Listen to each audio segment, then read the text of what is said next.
Diana, Princess of Wales, has in fact been killed in that car accident in Paris. When talking about Princess Diana's life, we seem to be so caught up in her scandalous marriage to Charles that we forget about the other painful memories she endured.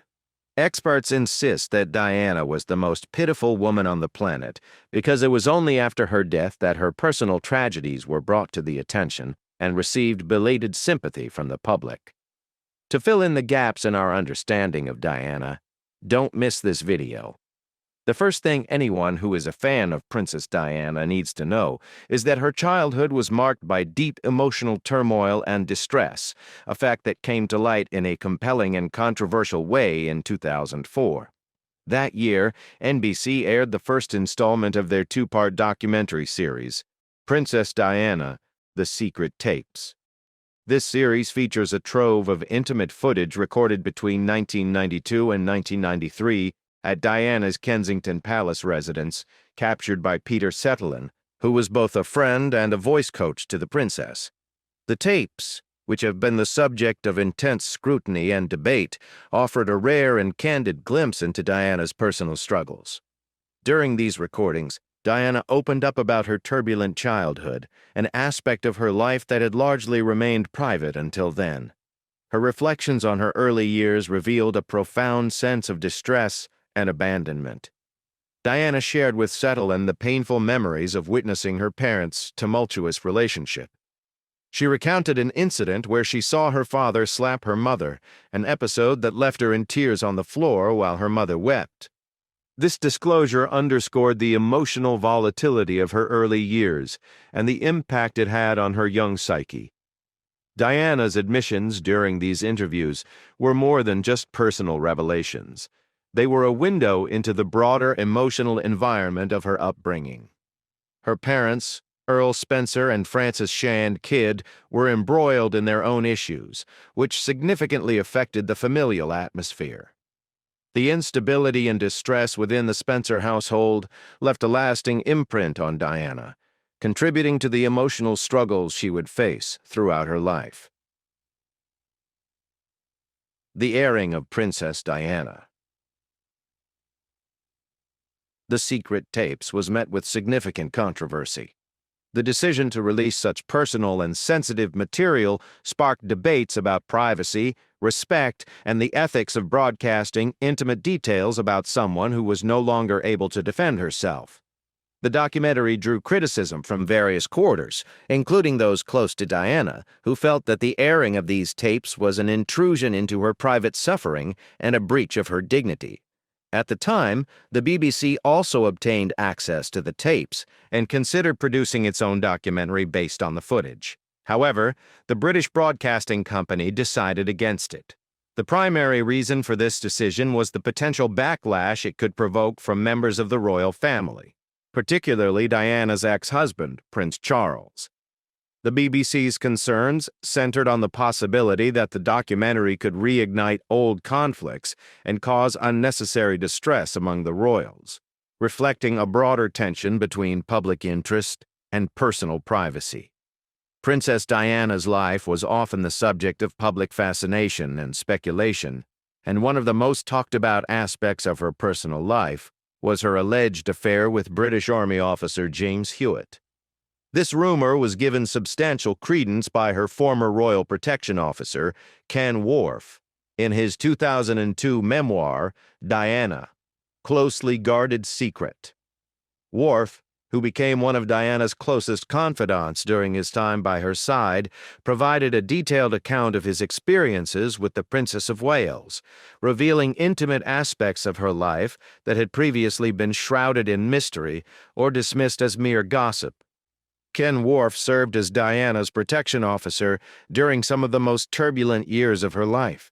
His close proximity to the princess allowed him to witness firsthand the emotional and psychological struggles she faced.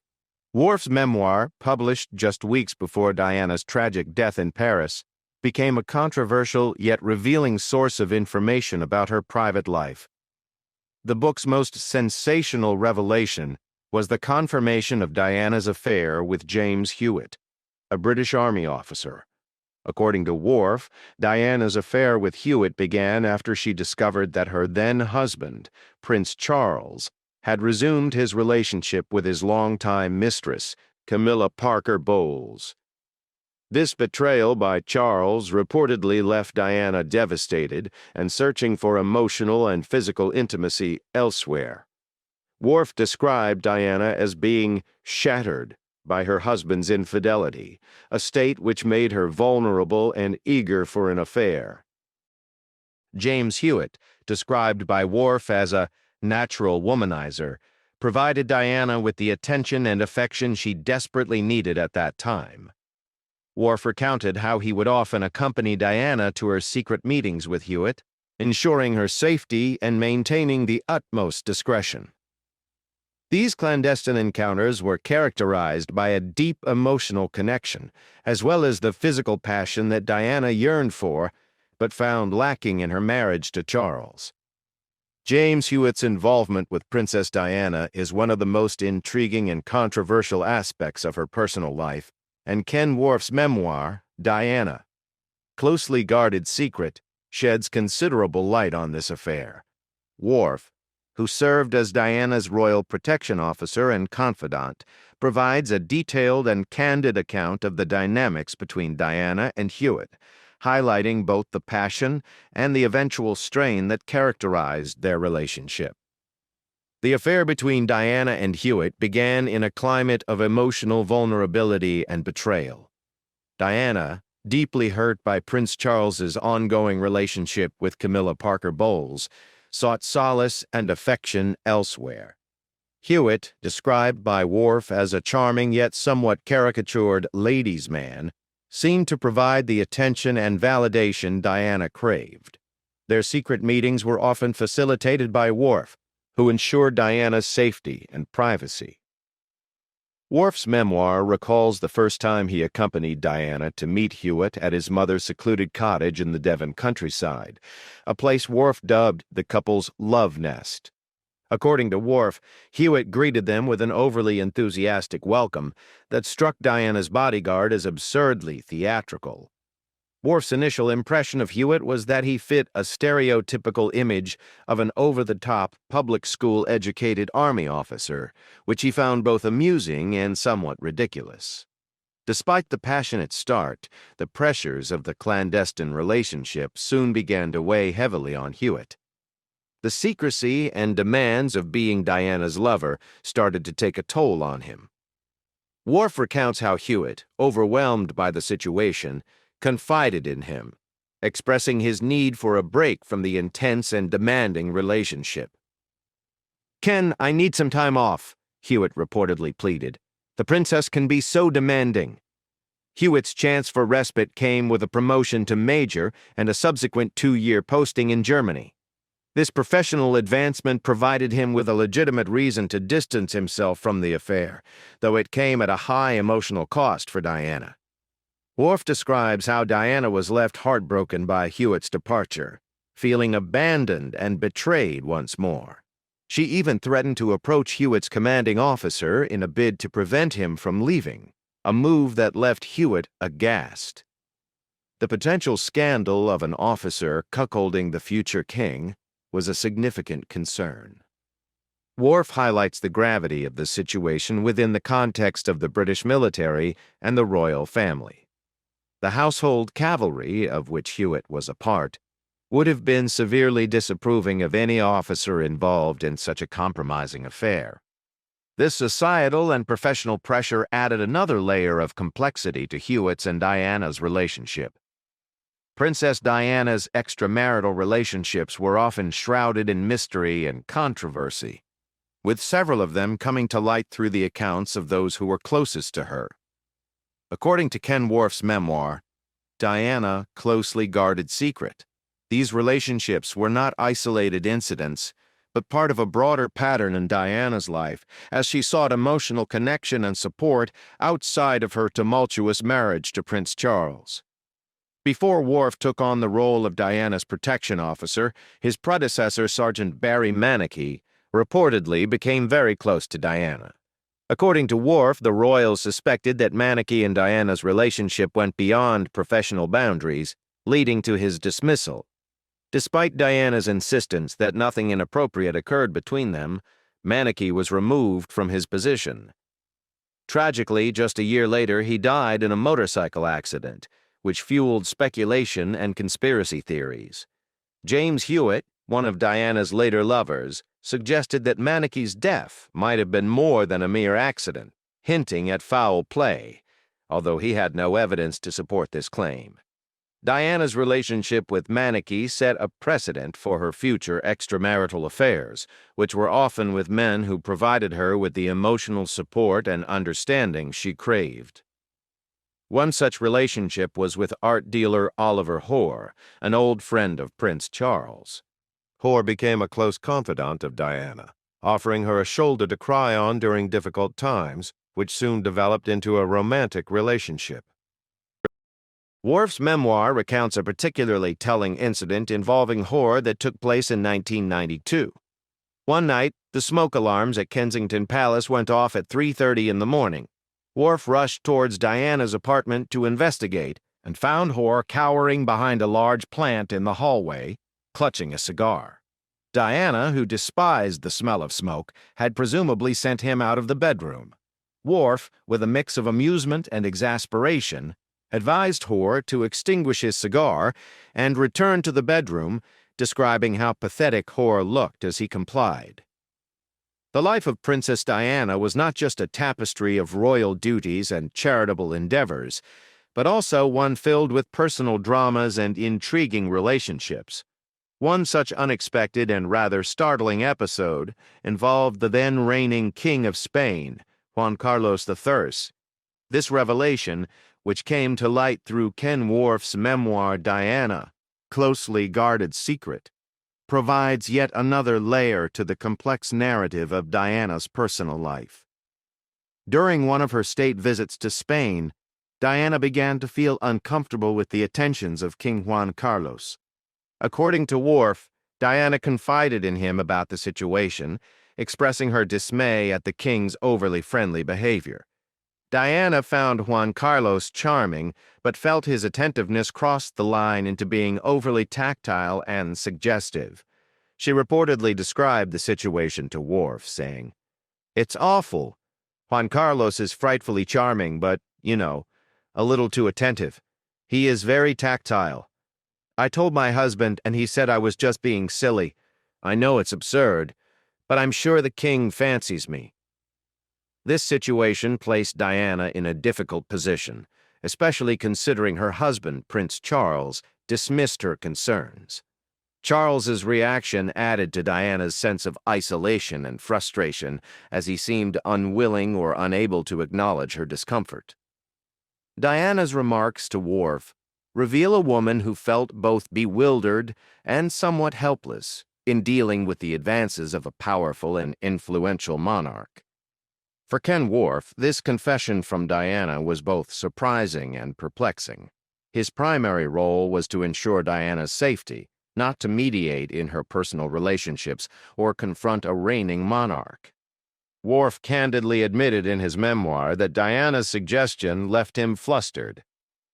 "That threw me, though I made a weak attempt to hide it," Worf wrote. Was Diana really suggesting that I should have a quiet word with the king about being over-friendly? I am still not sure whether she was joking, because her sense of humor could be wicked.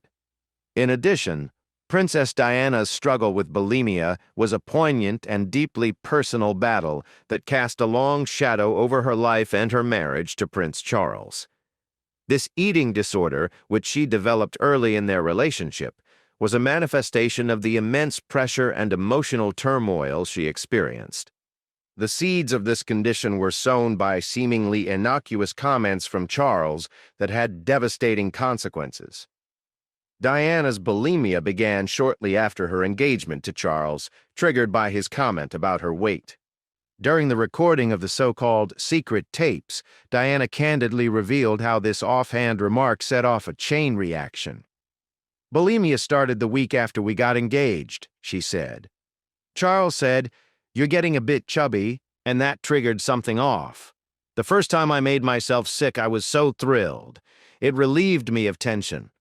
This revelation highlighted how deeply words could wound, and how vulnerable Diana was to the pressures of royal life even before she officially became a member of the royal family. The eating disorder quickly took hold, becoming a relentless cycle of binging and purging. Diana described how she made herself vomit multiple times a day, a desperate attempt to manage her anxiety and the overwhelming stress she felt. This harmful behavior was a coping mechanism, a way for her to exert some control over her life amid the chaos of her public and private worlds. The severity of Diana's bulimia became painfully apparent when she fainted during an official engagement in Canada. This public incident was a stark indicator of her deteriorating health and the toll the disorder was taking on her body. The fainting spell was a wake-up call, not just for Diana but also for those around her. However, instead of addressing the underlying issues, the royal family initially blamed the bulimia for the problems in Diana and Charles's marriage. Diana's struggles with bulimia were intertwined with the broader narrative of her troubled marriage. The disorder was both a symptom and a cause of the deep-seated issues between her and Charles. As Diana herself noted, they, the royal family, all blamed the failure of the marriage on the bulimia, and it's taken some time to get them to think about that differently. This statement underscores the lack of understanding and empathy she faced within the royal household. Rather than recognizing bulimia as a response to her emotional pain, it was seen as a flaw that contributed to the marriage's breakdown. Princess Diana's wedding to Prince Charles, often hailed as the wedding of the century, was a grand spectacle watched by millions worldwide. However, beneath the glittering surface of royal pomp and pageantry, Diana herself was far from the fairy tale princess the world imagined. Her own account of that day, revealed through the secret tapes recorded later in her life, paints a starkly different picture of inner turmoil and doubt. The streets of London were teeming with well-wishers, and St. Paul's Cathedral was filled with the elite of the world, all gathered to witness the union of Prince Charles and Lady Diana Spencer. Yet as the crowds cheered and the cameras rolled, Diana was grappling with cold feet and an overwhelming sense of dread. She confided in her sisters just before the wedding, expressing her intense reservations about marrying Charles. "I said, I can't marry him. I can't do this. This is absolutely unbelievable," Diana recalled. Her sisters, in an attempt to reassure her, or perhaps out of a sense of inevitability, replied, "Well, bad luck, Dooch. Your face is on the tea towel, so you're too late to chicken out." This exchange highlights the immense pressure Diana felt, caught in a situation that had spiraled beyond her control. Her doubts were not unfounded, as it was later revealed that Prince Charles harbored similar reservations about their compatibility. Despite these mutual misgivings, the wedding went ahead, a decision driven by the weight of royal expectation and public anticipation. On the day itself, Diana embodied the image of a royal bride, wearing an iconic wedding dress with a 25-foot train and carrying a cascading bouquet of white gardenias, orchids, and lily of the valley. However, beneath the veil and smiles, she felt trapped and fearful, comparing herself to a lamb to the slaughter. This poignant metaphor encapsulates her feelings of vulnerability and apprehension as she walked down the aisle watched by 750 million people, the largest television audience for a wedding at the time. Diana's feelings of being overwhelmed were compounded by the grandeur and sheer scale of the event. The wedding was not just a personal milestone, but a global media phenomenon. Every detail was scrutinized, every moment captured and broadcasted. For Diana, this intense scrutiny only amplified her feelings of isolation and entrapment. In her own words, Diana later reflected on the day with stark candor. "My wedding day," she said, "I think that was the worst day of my life." This admission, shared in an interview years later, underscores the profound disconnect between the public perception of a fairy tale wedding and the private anguish she experienced. The spectacle of her wedding masked the deep-seated issues that plagued her relationship with Charles from the outset. Princess Diana's love for speed is one of the lesser-known yet intriguing facets of her personality, revealing a side of her that contrasted sharply with her public image as a poised and composed royal. This penchant for driving fast, which emerged as a thrilling escape from her otherwise highly scrutinized life, was detailed by her former bodyguard, Ken Worf, in his memoirs. The revelations in Worf's book have not only provided intimate glimpses into Diana's life, but have also sparked controversy, leading to tension between Worf and the royal establishment. According to unnamed sources who spoke with the Daily Mail, Worf's book has made him a sworn enemy of the royal family, with some within the establishment reportedly seeking to strip him of his royal honors due to the explosive nature of his revelations. One of the most startling claims in his memoir is Diana's tendency to encourage her protector to exceed the speed limit, particularly during their secretive trips back from meetings with James Hewitt, her alleged lover. Worf recounted an incident that could have easily turned into a public relations disaster for the royal family. After one such clandestine meeting at the Hewitt family cottage, Diana, exhilarated from her time spent with Hewitt, insisted on driving much too fast. After these clandestine meetings, Diana would be exhilarated, Worf wrote. She often insisted on driving much too fast, which is how we came to be stopped by a patrol car when we'd been doing around 100 miles per hour. The situation quickly escalated when they were pulled over by a traffic officer. Diana, realizing the potential for a scandal, turned to Worf for assistance.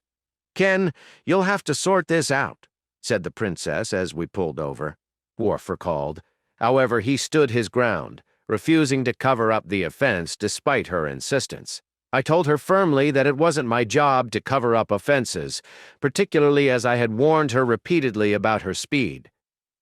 Faced with the reality of the situation, Diana decided to handle the matter herself. Using her charm and the weight of her royal status, she managed to sway the traffic officer. The traffic officer got the shock of his life when he realized who he'd stopped, Worf continued. Diana, with her eyes at their most doe-like and her head tilted to one side, was let off with a polite reprimand. Princess Diana's marriage to Prince Charles was fraught with difficulties from the beginning, but the birth of their second son, Prince Harry, marked a significant turning point that seemingly led to its ultimate demise. Diana's candid revelations to her bodyguard, Ken Worf, shed light on the profound impact Harry's birth had on her relationship with Charles. During a royal vacation to Majorca, Diana began to confide in Worf, who was relatively new to his role as her protector. The informal setting by the pool of Palma's royal palace provided a rare moment of intimacy and vulnerability. As Worf recalled in his memoirs, Diana, clad in a bikini, opened up about her troubled marriage and the emotional turmoil she was experiencing. "It was a cry for help, but nobody ever listened," Diana reportedly told Worf, highlighting her sense of isolation and desperation. One of the most poignant admissions Diana made during these conversations was regarding the state of her marriage after Harry was born. "After Harry was born, my marriage to Charles just died," she reportedly confided. Despite her efforts to make the marriage work, it became clear to her that Charles was no longer interested in her. I honestly tried, but he just did not want me. We haven't slept in the same bed for 2 years, she revealed. This stark admission underscores the emotional distance that had grown between them, a chasm that Diana felt powerless to bridge. Biographer Andrew Morton's book, Diana, Her True Story, echoed Diana's claims, providing further context to the deterioration of their marriage. According to Morton, Charles was reportedly so disappointed following the birth of Prince Harry because he desperately wanted a daughter. This disappointment was painfully evident in Charles's alleged reaction to Harry's birth. "Oh God, it's a boy," Charles is said to have exclaimed when he saw his second son. Although he would later claim he was joking, the remark left a lasting impact on Diana, further straining their already fragile relationship. Princess Diana's life was under constant scrutiny, and few aspects were as painful and intrusive as the questions surrounding Prince Harry's parentage. Despite her generally thick-skinned nature regarding media rumors, the whispers and speculations about her younger son's legitimacy deeply troubled her. This turmoil was poignantly detailed by her former bodyguard, Ken Worf, in his memoirs, providing insight into the emotional distress these rumors caused the beloved princess. Diana's affair with James Hewitt, a British Army officer, became public knowledge, and subsequently led to unfounded rumors that Hewitt, not Prince Charles, was Harry's biological father. The rumors were largely fueled by Harry's striking red hair, which bore a resemblance to Hewitt's. Despite the lack of any substantial evidence, this speculation took a toll on Diana, causing her considerable heartache. Ken Worf, who was close to Diana during some of her most challenging times, witnessed firsthand the distress these rumors caused. He noted that despite Diana's usually resilient attitude toward media gossip, the allegations about Harry's parentage often brought her to tears. Worf, understanding the sensitivity of the topic, generally avoided discussing it unless absolutely necessary. On the rare occasion that the subject did come up, Diana was unequivocal in her response. Worf recalled a moment when Diana addressed the rumors directly. "I don't know how my husband and I did have Harry," she reportedly said, referencing the strain in her marriage at the time. "Because by then, he had gone back to his lady, but one thing that is certain is that we did." This statement highlighted the emotional and relational complexities Diana was navigating, even as she firmly denied the rumors. Diana's insistence on Harry's legitimacy was not just a matter of personal pride, but also a defense of her son's identity. The implications of these rumors extended beyond her own reputation to Harry's sense of self and place within the royal family. Diana's fierce defense of her son and the truth of his parentage was a testament to her protective nature as a mother. Ken Worf, despite his strained relationship with the royal family following the publication of his memoirs, has always supported Diana's claims. He emphasized the timeline that makes the rumors about Hewitt being Harry's father impossible. Worf pointed out that Diana didn't meet Hewitt until 1986, 2 years after Harry was born in 1984. "It is mathematically wrong for Hewitt to be the father," Worf asserted, firmly backing Diana's account. Princess Diana's complex relationship with members of the British royal family extended beyond her tumultuous marriage to Prince Charles. One notable conflict was her feud with Princess Michael of Kent, the wife of Queen Elizabeth II's cousin, Prince Michael of Kent. This feud, characterized by mutual disdain and subtle provocations, highlighted the contrasting personalities and approaches to royal life between the two women. Princess Diana, known for her free-spirited and unconventional nature, often clashed with the more traditional and rigid Princess Michael. According to Diana's former bodyguard, Ken Worf, Diana had a less than flattering nickname for her elder counterpart, referring to her as the U-boat commander. This nickname, which Worf revealed in the 2019 documentary The Royal Family at War, was a reflection of Diana's perception of Princess Michael's strict and authoritarian demeanor. "It was really common knowledge," Worf noted, indicating that Diana's feelings toward Princess Michael were no secret among those who knew her well. The two princesses were once neighbors at Kensington Palace, where their interactions were marked by superficial friendliness. Despite their polite exchanges, Worf described their relationship as all a bit of a facade, suggesting that the underlying tension between them was palpable. This sentiment was echoed by other royal insiders who observed the strained dynamics between the two women. Caroline Brown, Diana's former personal trainer, offered further insight into the princess's playful yet pointed way of dealing with Princess Michael. Brown recalled how Diana, with her characteristic sense of humor, would deliberately greet Princess Michael while wearing skimpy gym outfits. Diana had a huge sense of humor, Brown told the Daily Mail. She hated any kind of stuffiness, and she thought Princess Michael liked to be very regal.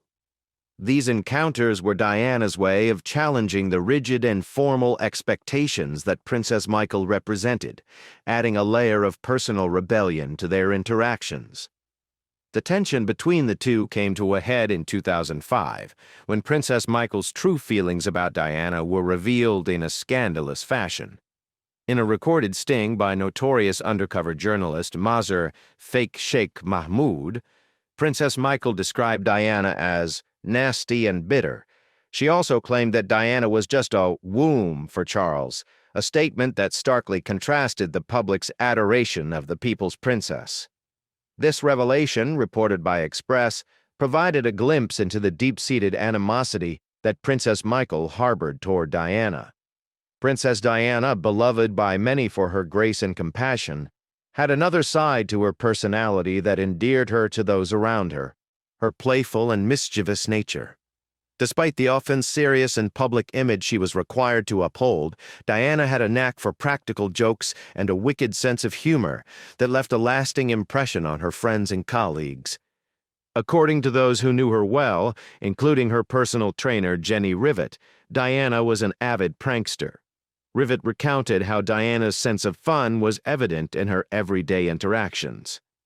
She was always playing practical jokes, Rivet revealed in a 2019 interview with the Daily Mail. This aspect of Diana's personality was a refreshing contrast to the formal and often staid expectations of royal life. One particularly memorable incident involved Diana's old friend, Dr. James Colthurst. Colthurst shared a story that illustrated Diana's playful revenge. After Colthurst had attached a string of tin cans to Diana's car as a prank, she decided to retaliate in kind. That evening, Colthurst received a phone call from Diana inquiring about his car, only to find his vehicle covered in flour and eggs when he looked out the window. "That was fairly much Diana's line of fun," Colthurst said, describing the prank as a perfect example of Diana's light-hearted nature and her enjoyment of playful mischief. Beyond her pranks, Diana was known for her sense of humor, which included a penchant for telling dirty jokes. Royal photographer Jane Fincher recalled that Diana was not shy about sharing her more risque jokes, and this side of her made her even more relatable to those around her. Diana's former personal trainer Carolyn Brown corroborated this, noting that Diana's humor was free from any edge or snobbery. "There was no edge or snobbery about her," Brown told the Daily Mail. "She really loved a dirty joke and to play pranks on people." This aspect of Diana's personality showed that, despite the pressures and constraints of royal life, she remained grounded and genuine. What do you think about little-known things about Princess Diana? Leave us your comments in the section below. We hope you have found this helpful video. Don't forget to leave a like, share, and subscribe to the channel if you like it. Thank you for watching this and see you in the next videos. Goodbye.